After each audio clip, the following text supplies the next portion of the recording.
his girlfriend, Adrienne Jones, sounded real upset and almost made her cry when he called to ask her to meet him at midnight. Former lawsuits over how much money the cities can charge the telephone provider, according to city and GTD officials. Monday's agreement came as attorneys met in court in Denton to set a date for a trial for one of the lawsuits. According to the Denton Record Chronicle, at issue is whether Denton and other cities can charge franchise fee contracts.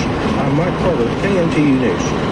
Angels had a higher priority than regular passengers on a recent America West flight out of Dallas-Fort Worth International Airport. The Angels were of the California variety. About 25 minutes into the flight, the pilot told passengers the plane was turning back. The aircraft was needed to charter the California Angels home after they lost the season finale to the Texas Rangers on Sunday. Mechanical problems grounded the plane that was to be used for the team's return trip.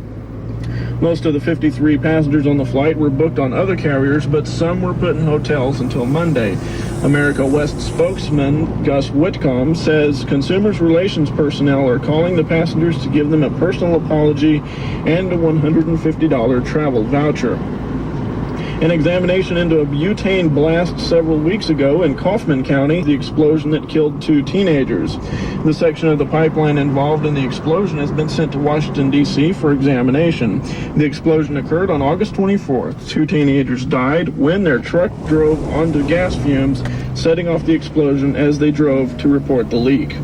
Elsewhere around the state, 2 former honor students are jailed today after a tip helped crack an arson case at their high school. Juan Johnny Galvan and Jeremy Voorhees are charged in the blaze that destroyed Lakeview High School 2 years ago. Farmers and ranchers hope the long-running drought is over, but weather forecasters aren't so sure.